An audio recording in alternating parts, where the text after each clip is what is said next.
They pushed me into the river for insurance money and my property, but I escaped and took everything back. The cold water swallowed my body so fast that I could not even scream. One moment I was standing by the riverbank, begging them to stop, and the next, strong hands shoved me forward. My back hit the water first, and icy waves rushed over my face. I heard them laughing as I sank. "She will not survive this," one of them said. "Once she is gone, the insurance money and the house will be ours." Their voices faded as the river pulled me under. My lungs burned. I kicked and fought, but the water was too strong. Just when I felt myself slipping away, my hand touched something solid under the surface. A fallen tree. I grabbed it with the last strength left in me. But before I could pull myself up, I heard footsteps returning on the riverbank. Someone was coming back to check if I was truly dead. Earlier that morning, I woke up feeling strange. I had lived in that quiet part of the village for more than 40 years, and nothing ever made me worry. I owned a small house, a vegetable farm, and a little shop I opened every weekend. Life was simple and peaceful. My nephew, Daniel, and his wife, Clara, had moved in with me 3 months earlier. They said they wanted to help me around the house, but sometimes, their help felt more like control.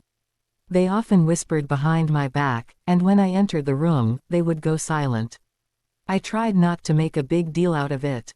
I loved them, and I believed family should stay close. But small signs began to show.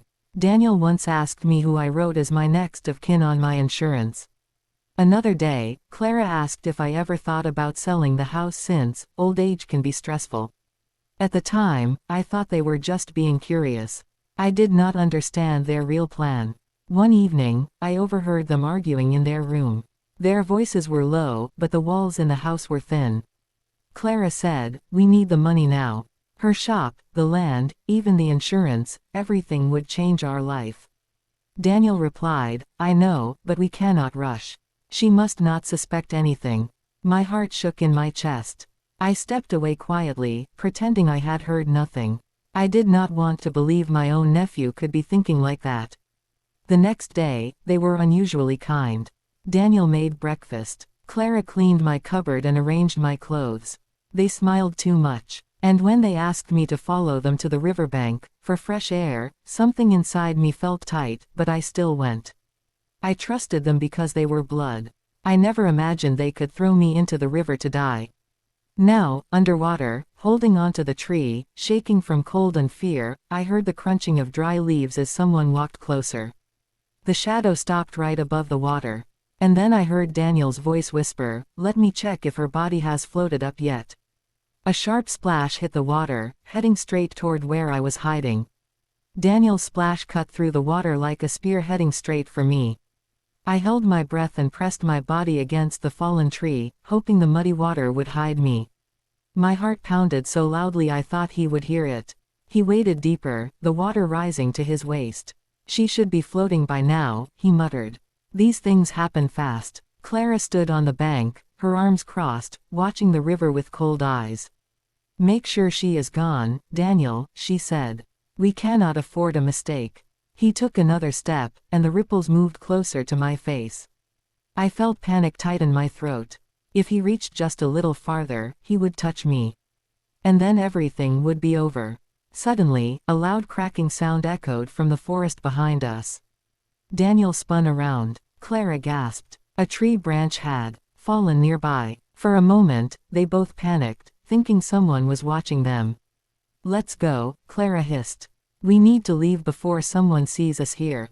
Daniel stared at the water one more time, then finally turned back. They rushed away, their footsteps fading into the distance. Only when I could no longer hear them did I push my head above the water and take a shaky breath.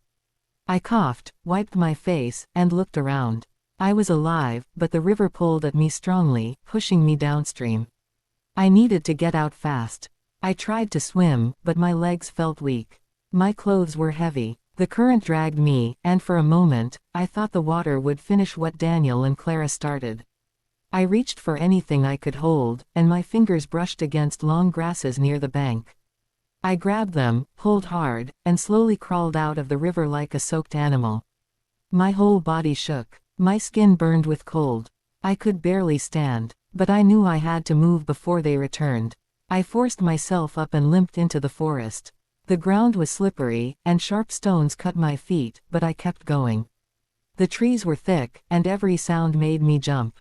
My mind kept replaying the moment they pushed me. I trusted them. I fed them. I gave them a home. And this was how they repaid me. I walked deeper into the forest, trying to find a safe place to rest. My clothes clung to my skin. My hair dripped water everywhere. I could feel scratches on my arms and legs from the river rocks. I was tired, hungry, and terrified, but something inside me refused to give up. I kept telling myself, I must go home. I must take everything back. After hours of dragging my weak body through the trees, I finally reached the edge of my farm. I could see my house from a distance. The lights were on. Daniel and Clara were inside, acting like nothing happened. I hid behind my old mango tree and watched them through the window. They were laughing. Clara even danced a little. Daniel held a paper in his hand and waved it. My heart dropped when I realized it was my insurance file. I clenched my fists so tight they shook. I knew I could not confront them yet, not like this. I needed strength. I needed a plan. I needed proof of what they tried to do. Suddenly, I heard a door slam. Daniel walked out of the house carrying a shovel. And he was coming straight toward the mango tree where I was hiding. Daniel walked toward the mango tree with the shovel resting on his shoulder. The moonlight fell across his face, and I saw something terrifying in his eyes. He was not worried. He was not sad. He looked calm, like a man doing simple evening chores. I crouched behind the tree, pressing my back against the rough bark, trying not to breathe too loudly. Every step he took made the dry leaves crunch under his feet. My legs trembled. If he found me now, in my weak state, I would not survive a second time. He stopped just a few steps away from where I hid. He dug the shovel into the ground and began scraping the soil. At first, I thought he was gardening. Then I noticed he was digging a hole. A deep one. A wide one. My stomach twisted. Clara soon joined him, carrying a black nylon bag. "Is this enough?" Daniel asked. "It will be enough for the things we need to hide before we go to the insurance office tomorrow," Clara said. She opened the nylon and pulled out my documents, my land papers, and even the spare keys to my shop. They placed everything into a metal box and dropped it inside the hole. I felt rage boil inside me, but I forced myself to stay quiet. I watched them bury my entire life under the mango tree where I had spent years relaxing with my grandchildren. My property. My documents. My future. They covered the box with soil, patted the ground flat, and walked back inside the house, laughing as if they had just cleaned the yard. I waited until the coast was clear. My body was shaking with anger and cold, but I stayed hidden. I knew digging it up now would expose me. I needed the right moment. I decided to circle behind the house and get closer to the back window where I could hear them clearly. I moved slowly, careful with each step. My wet clothes made soft squishy sounds, but I prayed the night insects would mask them. When I reached the window, their voices were loud and clear. Clara said, "When we tell the police she slipped and drowned, no one will question it. She was old. Everyone will believe it." Daniel replied, "By the time her body shows up downstream, the insurance will already be processed. We can rent this house out too." They clinked glasses together. "To our new life," Clara said. They drank and laughed. My chest tightened. They were already celebrating my death. Tears filled my eyes, but I wiped them away quickly. I promised myself I would not cry until I won. Until I took back everything. I turned to sneak away, but as I stepped back, my foot snapped a dry stick. The sound was loud in the quiet night. I froze. Inside the house, Clara stopped talking.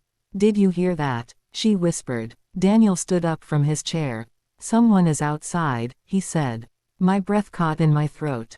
The back door handle began to turn.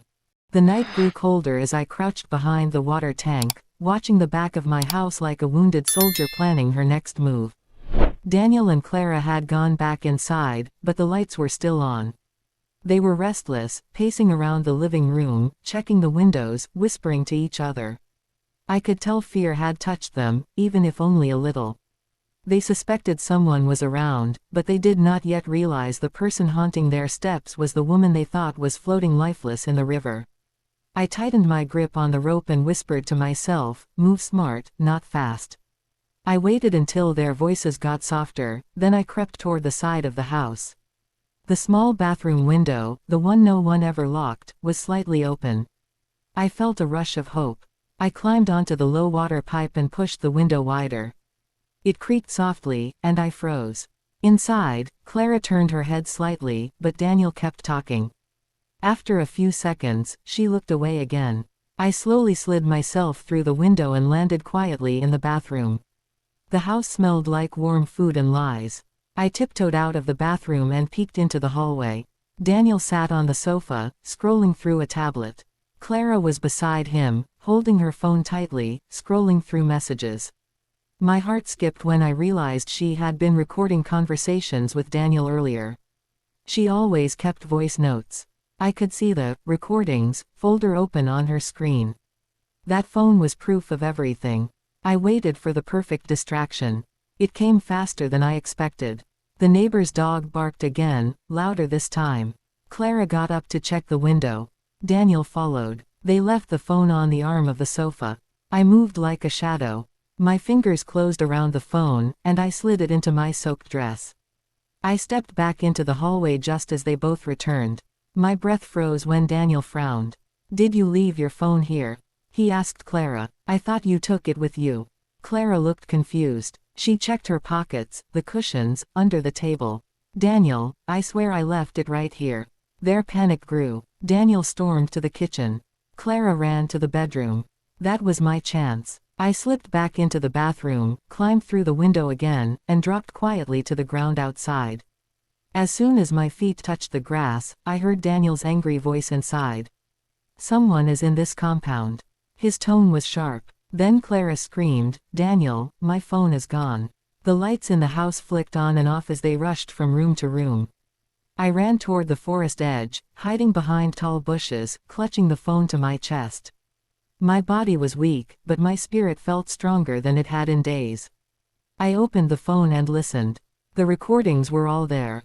Their plan, their whispers, their arguments, even the moment before they took me to the river. Every piece of proof I needed.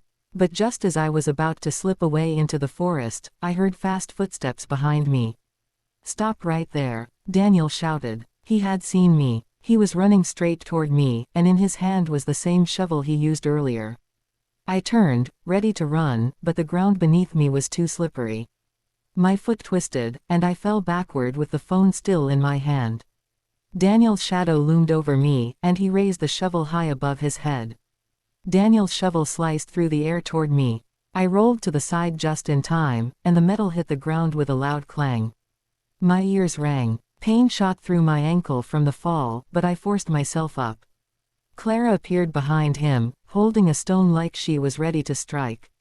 Their faces were wild, twisted by greed and fear. They didn't look like family anymore. They looked like strangers who wanted me gone. I held up the phone. "I have all your secrets here," I said, my voice low but steady. "Everything you planned. Everything you did." Daniel froze for a moment, his eyes darting to the phone. Clara stepped back, realizing what it meant.